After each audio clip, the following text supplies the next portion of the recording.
মানিক বন্দ্যোপাধ্যায়ের লেখা নদীর বিদ্রোহ গল্পটা আমি জানি তোমাদের মধ্যে অনেকের কাছেই বেশ কঠিন লাগে, তাই না? আর সবচেয়ে বড় প্রশ্ন যেটা মাথায় আসে সেটা হলো, একটা নদী সে আবার বিদ্রোহ করে কিভাবে? সে তো আর মানুষ না। কিন্তু একদম চিন্তা করো না, আজকের এই আলোচনায় আমরা গল্পের প্রত্যেকটা অংশ এমনভাবে বুঝব যে পুরো বিষয়টা তোমাদের কাছে জলের মতো পরিষ্কার হয়ে যাবে। তাহলে চলো শুরু করা যাক। হ্যাঁ, এই প্রশ্নটাই কিন্তু পুরো গল্পের একেবারে কেন্দ্রে রয়েছে।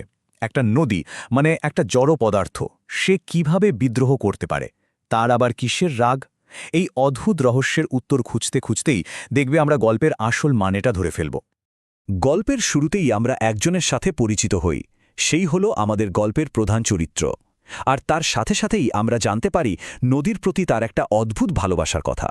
মানে, এটা ঠিক সাধারণ ভালোবাসা নয়, এর মধ্যে কেমন যেন একটা পাগলামি আছে, একটা গভীর টান যা গল্পটাকে সামনের দিকে এগিয়ে নিয়ে যাবে। তো এই হলো আমাদের গল্পের হিরো, নদের চাঁদ। বয়স ৩০, পেশা একজন স্টেশন মাস্টার। গত ৪ বছর ধরে সে একটা স্টেশনে কাজ করছে। কিন্তু তার আসল পরিচয়টা কি জানো? সে হলো নদীর পাগল। একেবারে ছোটবেলা থেকেই নদীর পাশে থাকতে থাকতে নদীর সাথে তার এমন একটা সম্পর্ক তৈরি হয়েছে যা ঠিক বলে বোঝানো যায় না। তার কাছে নদীটা শুধু জলস্রোত নয়, তার থেকে অনেক অনেক বেশি কিছু। এই লাইনটা কিন্তু খুব ইম্পর্ট্যান্ট। কৈফিয়ত দিতে পারে মানে কি?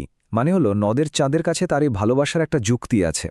এটা শুধু খামখেয়ালিপনা নয়, সে নিজেই মনে করে নদীকে এভাবে ভালোবাসাটা একদম স্বাভাবিক। আর এই যে নিজস্ব যুক্তি, এটাই কিন্তু নদের চাঁদের চরিত্রটাকে অন্যদের থেকে আলাদা করে দেয়। আর তার ওই যে বললাম না, একটা পাগলামি আছে, সেটাকে প্রতিষ্ঠা করে। এরপরই গল্পটা একটা নাটকীয় মোড় নেয়, কারণ বর্ষা নামে। আর বর্ষা নামার সাথে সাথে ওই শান্ত চুপচাপ নদীটা, সে যেন একেবারে তার আসল রূপে বেরিয়ে আসে। প্রকৃতির এই বদলে যাওয়ার সঙ্গেই গল্পের টেনশন বাড়তে শুরু করে। আর নদের চাঁদের সঙ্গে নদীর সম্পর্কেরও একটা নতুন দিক খুলে যায়। দেখো, এখানে নদীর দুটো রূপের পার্থক্যটা কত পরিষ্কার। বৃষ্টির আগে নদীটা কেমন ছিল? ঠিক যেন বাড়ির কোনো অসুস্থ দুর্বল আত্মীয়র মতো, যাকে দেখলে মায়া হয়। নদের চাঁদেরও ঠিক তাই হতো। আর তারপর টানা ৫ দিন বৃষ্টির পর সেই রোগা নদীটাই ফুলে ফেপে এক্কেবারে পাগলপাড়া ভয়ঙ্কর রূপ নিয়েছে। এখন তাকে দেখে আর মায়া লাগে না, বরং অবাক লাগে আর ভয়ও করে। এই যে পরিবর্তন, এটাই কিন্তু গল্পের আসল লড়াইয়ের মঞ্চটা তৈরি করে দিল। আর ঠিক এখানেই গল্পটা তার সবচেয়ে গুরুত্বপূর্ণ জায়গায় পৌঁছায়। নদীর এই ভয়ঙ্কর রূপটা দেখে নদেচাঁদের হঠাৎ একটা উপলব্ধি হয়। তার মনে হয় এটা শুধু সাধারণ বন্যা নয়, এর পিছনে অন্য কোনো কারণ আছে, একটা উদ্দেশ্য আছে। এই লাইনটা, এটা গল্পের মোড় পুরো ঘুরিয়ে দেয়। নদের চাঁদের কি মনে হয় জানো? তার মনে হয় সে যেন নদীর মনের কথা বুঝতে পারছে। সে বুঝতে পারে যে নদী আসলে বিদ্রোহ করছে। কিন্তু কার বিরুদ্ধেই বিদ্রোহ? কেন করছে? এই ভাবনাটা নদের চাঁদকে এক্কেবারে চুপ করিয়ে দেয়।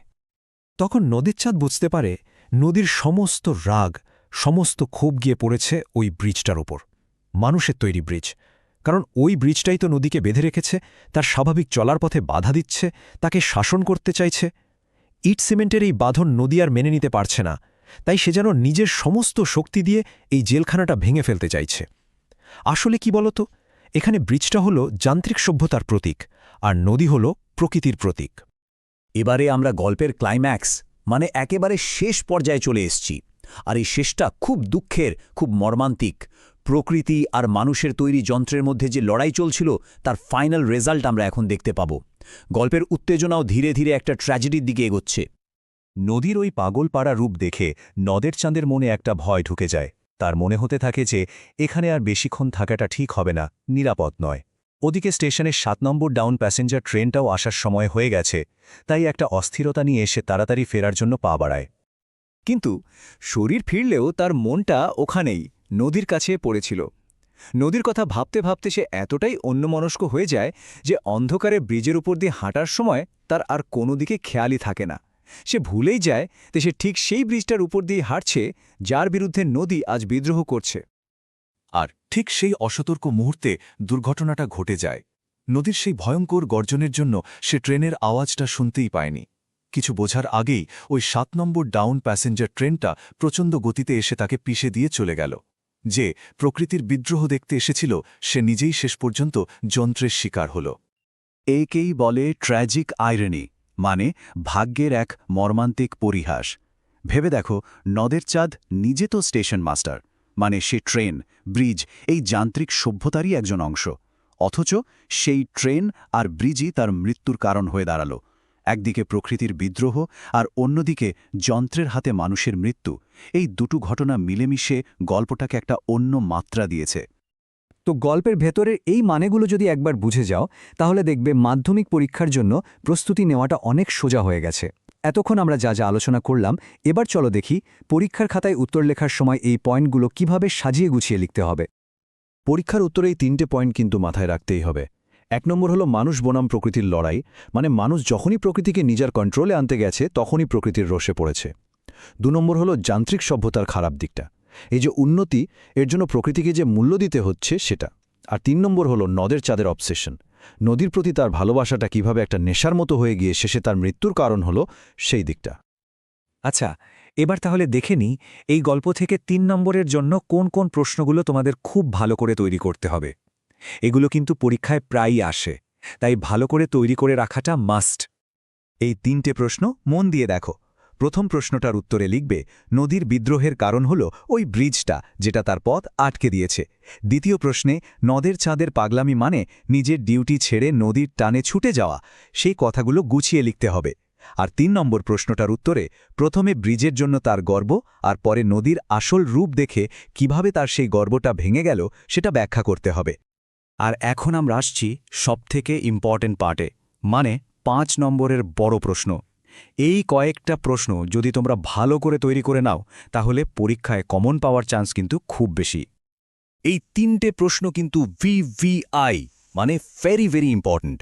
নদের চাঁদের চরিত্র নিয়ে প্রশ্ন এলে তার প্রকৃতিপ্রেম, কাজের প্রতি অবহেলা আর নদীর প্রতি তার তীব্র টান, এই পয়েন্টগুলো অবশ্যই লিখবে। নদীর বিদ্রোহ নামকরণটা কেন ঠিক, তার উত্তরে নদী আর নদের চাঁদ দুজনের বিদ্রোহের কথাই লিখতে হবে। আর লাস্ট প্রশ্নে তার মৃত্যুর কারণ আর তার ভেতরের আসল মানেটা, অর্থাৎ যন্ত্রের হাতে প্রকৃতিপ্রেমী মানুষের শেষ হয়ে যাওয়ার ব্যাপারটা ব্যাখ্যা করতে হবে।